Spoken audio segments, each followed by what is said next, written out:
या शिष्टमंडळात राष्ट्रवादी काँग्रेसचे अध्यक्ष शरद पवार, शिवसेना पक्षप्रमुख उद्धव ठाकरे, मनसेचे अध्यक्ष राज ठाकरे आणि काँग्रेसचे प्रदेशाध्यक्ष हर्षवर्धन सपकाळ यांचा समावेश होता। मात्र हर्षवर्धन सपकाळ हे अनुपस्थित राहणार आहेत। काँग्रेसकडून सध्या बाळासाहेब थोरात आणि वर्षा गायकवाड पोहोचलेल्या आहेत। राज ठाकरे देखील शिवालयामध्ये दाखल झालेले आहेत, तर शरद पवार हे देखील शिवालयामध्ये दाखल झालेले आहेत।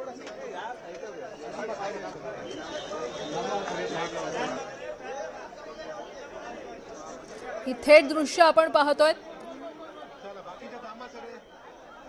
आणि अगदी काही क्षणात यांची बैठक किंवा चर्चा सुरू होईल आणि त्यानंतर मुख्य निवडणूक अधिकारी चोकलिंगम यांना महाविकास आघाडीचं हे शिष्टमंडळ भेटणार आहे। त्यामध्ये राज ठाकरे देखील आहेत। हे एक महत्त्वाचं पाहिलं जाते। खरं तर आज राज ठाकरे तिथे शिवालयामध्ये दाखल झालेले आहेत। शरद पवार सध्या दाखल झालेले आहेत। उद्धव ठाकरे देखील दाखल झालेत आणि आत्ताच नुकतेच आदित्य ठाकरे पोहोचलेले आहेत। बाळासाहेब थोरात काँग्रेसकडून आणि वर्षा गायकवाड देखील तिथे पोहोचलेले आहेत।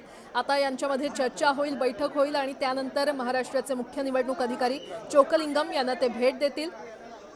मतदार यादीतील त्रुटी, नावगळती, चुकीच्या नावांची दुरुस्ती किंवा राज्यातील सर्व महानगरपालिका, नगरपालिका, जिल्हा परिषद, पंचायतीच्या निवडणुका खरं तर लवकरच जाहीर होणार आहेत आणि या निवडणुकांच्या यंत्रणा आणि प्रक्रियेवर कोणताही संशय राहू नये, निवडणुका निष्पक्षपातीपणे किंवा पारदर्शक व्हाव्या यासाठी ही भेट असणार आहे। मतदार यादीमध्ये ज्या काही त्रुटी असतील, नावगळती असतील, चुकीच्या नावांची दुरुस्ती यासह विविध मागण्यांसाठी हे शिष्टमंडळ आज महाराष्ट्राचे मुख्य निवडणूक अधिकारी चोकलिंगम यांना भेटणार आहेत। सध्याची दृश्य आपण पाहतोय।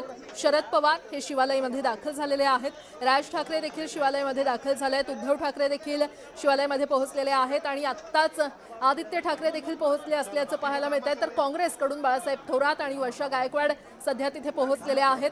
अगदी काही क्षणात यांची चर्चा सुरू होईल, बैठक सुरू होईल आणि त्यानंतर महाराष्ट्राचे मुख्य निवडणूक अधिकारी चोकलिंगम यांना त्यांची भेट घेतली जाईल।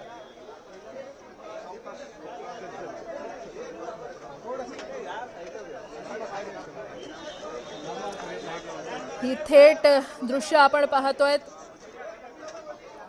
सध्याच्या निवडणूक प्रक्रियेबाबत निर्माण झालेल्या शंकांवर चर्चा करण्यासाठी सर्वपक्षीय शिष्टमंडळ म्हणजेच महाविकास आघाडीचं शिष्टमंडळ खरं तर राज्याचे मुख्य निवडणूक अधिकारी यांची आज भेट घेणार आहे। या शिष्टमंडळात राष्ट्रवादी काँग्रेसचे अध्यक्ष शरद पवार, शिवसेना पक्षप्रमुख उद्धव ठाकरे, मनसेचे अध्यक्ष राज ठाकरे आणि काँग्रेसच्या नेत्यांचा देखील समावेश आहे। सध्या शरद पवार हे शिवालयामध्ये दाखल झालेले आहेत। त्यांच्या पाठोपाठ राज ठाकरे यांचा देखील ताफा आला। राज ठाकरे देखील शिवालयामध्ये दाखल झालेले आहेत आणि नुकतेच या क्षणाला आदित्य ठाकरे पोहोचलेले आहेत। काँग्रेसकडून बाळासाहेब थोरात आणि वर्षा गायकवाड देखील पोहोचलेले आहेत। ही दृश्य आपण पाहतोय। उद्धव ठाकरे हे शिवालयामध्ये सगळ्यात आधी दाखल झाले, त्यानंतर राज ठाकरे देखील शिवालयामध्ये दाखल झालेले आहेत। साधारण राज ठाकरे आणि उद्धव ठाकरे यांची ही ठाकरे बंधूंची 8वी भेट म्हटलं जात आहे आणि ती भेट खरं तर यावेळी महाविकास आघाडीच्या नेत्यांसोबत असणार आहे, ज्यामध्ये शरद पवार देखील आहेत आणि काँग्रेसकडून बाळासाहेब थोरात आहेत। वर्षा गायकवाड देखील तिथे पोहोचलेले आहेत आणि आत्ताच आदित्य ठाकरे देखील शिवालयामध्ये दाखल झालेले आहेत। त्यांच्या बैठकीला आता सुरुवात होईल, चर्चा केली जाईल आणि त्यानंतर महाराष्ट्राचे मुख्य निवडणूक अधिकारी चोकलिंगम यांची भेट घेतली जाईल। मतदार यादीतील त्रुटी, नावगळती, चुकीच्या नावांची दुरुस्ती यासह विविध मागण्यांसाठी हे शिष्टमंडळ आज भेट घेणार आहे। मुख्य निवडणूक अधिकाऱ्यांच्या भेटीनंतर एक संयुक्त पत्रकार परिषद देखील घेतली जाणार आहे।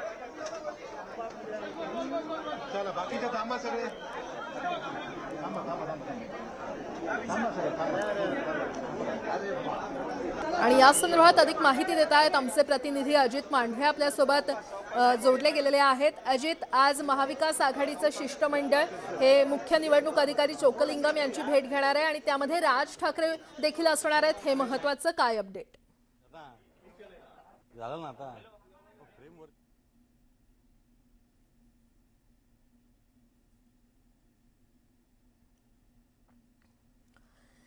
तर बहुधा काही तांत्रिक कारणांमुळे आपला आवाज आमच्या प्रतिनिधींपर्यंत पोहोचत नाहीये, मात्र ही दृश्य आपण पुन्हा एकदा पाहूयात। उद्धव ठाकरे हे शिवालयामध्ये दाखल झाले आणि त्यानंतर शरद पवार देखील झाले, राज ठाकरे देखील शिवालयामध्ये पोहोचलेले आहेत।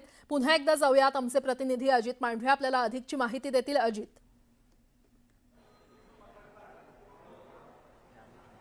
मंत्रालयाच्या 6व्या मजल्यावरती मुख्य निवडणूक अधिकारी एस चोकलिंगम यांचं हे कार्यालय आहे आणि या कार्यालयामध्ये थोड्याच वेळापूर्वी थोडी हलचल पाहायला मिळाली, कारण का जे अधिकारी आहेत ते देखील चोक्कलिंगम यांच्यासोबत, जे मुख्य अधिकारी आहेत, मुख्य निवडणूक अधिकारी आहेत, त्यांच्यासोबत बैठकीला आलेले आहेत.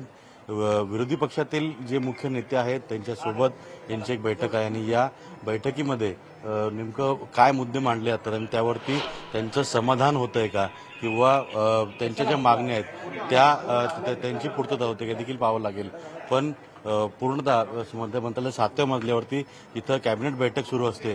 त्या कॅबिनेट बैठकीच्या बाजूला एक जो हॉल आहे, हॉल नंबर 4, त्या 4 नंबर हॉलमध्ये जे विरोधी पक्ष नेते आहेत सर्व, त्यांच्यासोबत मुख्य निवडणूक अधिकारी एस चोक्कलिंगम यांची बैठक आहे. आणि त्यानंतर पहिल्या मजल्यावरती जे दिनेश नावाचे जे अधिकारी आहेत, निवडणूक आयुक्त आहेत, त्यांची भेट हे सर्व घेणार आहेत. निवेदन दिलं जाईल आणि त्याचबरोबरीनं सगळ्या मागण्या ज्या आहेत या मागण्या त्या निवेदनामध्ये असतील. मुख्यत्वे ज्या पद्धतीनं निवडणुका ज्या आहेत त्यांची अजूनपर्यंत घोषणा नाहीये. प्रारूप जो आराखडा जो आहे मतदार याद्यांचा असेल किंवा प्रभाग रचनांचा असेल, त्यामध्ये अनेक झालेले घोळ असतील किंवा त्यामधून हरकती सूचना ज्या आहेत याबद्दल विरोधी पक्ष मांडलेली मतं जी आहेत ही सर्व मतं ग्राह्य धरली गेली नाहीत. त्याचबरोबरीनं विरोधकांना कुठेतरी त्यांनी मांडलेल्या तक्रारी किंवा त्यांनी केलेल्या हरकती सूचना यांना केराची टोपली दाखवली गेली आहे. या सर्व गोष्टी ज्या आहेत या सर्व गोष्टींचा पाडाच जो आहे जे मुख्य निवडणूक अधिकारी आहेत त्यांच्याजवळ विरोधी पक्ष वाचतील आणि त्यावर नेमकं पुढे काय तोडगा काढला जाईल हे देखील पाहावं लागेल. पण विशेषतः प्रभाग रचना आणि प्रारूप मतदार यादी जी आहे त्याच्यावरती आक्षेप या सर्व विरोधी पक्षांकडून घेतला जाणार आहे आणि त्या पार्श्वभूमीवरती पुढे त्या अनुषंगे जर न्यायालयात जायचं असेल किंवा काही प्रक्रिया आहे का त्या संदर्भात देखील चर्चा होणार आहे विरोधी पक्षांमध्ये. आणि तशी एक बैठक या अधिकाऱ्यांवर झाल्यानंतर विरोधी पक्ष नेता जो आहे तर पुढचं पाऊल उचलतील. पण आगामी महानगरपालिका निवडणुकांच्या संदर्भामध्ये ज्या गोष्टी विरोधी पक्षांना अपेक्षित आहेत त्यापेक्षा पूर्ण विरोधाभासामध्ये ज्या गोष्टी घडत आहेत त्याचा कुठेतरी एक संताप म्हणून किंवा एक राग म्हणून निवेदन देऊन या सगळ्या याच्यामध्ये अधिकारी जे आहेत त्यांची भेट विरोधी पक्षनेते घेणार आहे आणि त्यानंतरच नेमकं विरोधी पक्षनेत्याचं पुढचं पाऊल काय असेल हे देखील पाहावं लागेल. अजित, आजच्या या भेटीमध्ये नेमके कोणकोणते मुद्दे महत्त्वाचे असणार आहेत जे चर्चिले जातील आणि त्यानंतर संयुक्त पत्रकार परिषद देखील घेतली जाणार असल्याचं कळतंय? जी माहिती आपल्याला मिळाली आहे त्यानुसार प्रमुख मुद्दा जो आहे तो म्हणजे महानगरपालिका निवडणुकांमधील प्रभाग रचनेचा मुद्दा आहे. त्यानंतर प्रारूप मतदार याद्या आहेत. जे निवडणुकीच्या काळामध्ये ज्यावेळेस तिथं सगळे निवडणूक अधिकारी असतात त्यांच्या ज्या SOP असतात त्यांच्या गाईडलाईन्सबद्दल असेल किंवा त्यांचं पालन कितपत होतं तिथं एन मुवमेंटला तक्रारी करणं असेल. कारण का वेळोवेळी आपण जर पाहिलं तर विरोधी पक्षांचा मुख्य आरोप हा असतो की ज्यावेळी मतदान सुरू होतं त्याचवेळी नेमकं काही मशीन ज्या आहेत त्या बंद होतात आणि जिथं त्यांना फायदा आहे तिथल्याच मशीन बंद होतात आणि शेवटच्या क्षणाला त्या सुरू होतात. हा प्रत्येक निवडणुकीचा एक अनुभव आहे की जिथं विरोधी पक्षनेता अशा वेळेस आक्षेप घेतात आणि तो आक्षेप तात्काळ कसा सोडवला जाऊ शकतो किंवा त्याला पर्यायी मशीन कशी उपलब्ध केली जाऊ शकते या सर्व गोष्टी ज्या आहेत त्यावर चर्चा आहे.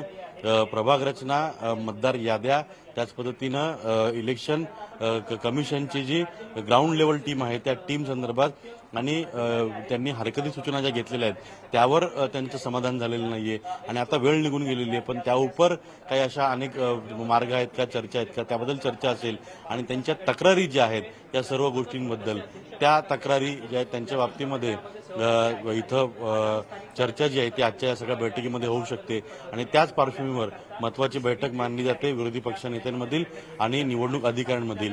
निवडणूक अधिकाऱ्यांकडे केलेल्या तक्रारी, त्यांच्याकडे केलेल्या मागण्या यावरून त्यांना काही साध्य होते का किंवा त्यांना काय मिळते का हे देखील आपल्याला पाहावं लागेल. अजित, वेळोवेळी अपडेट घेत राहू. तुर्तास धन्यवाद या संपूर्ण माहितीसाठी. तर आपण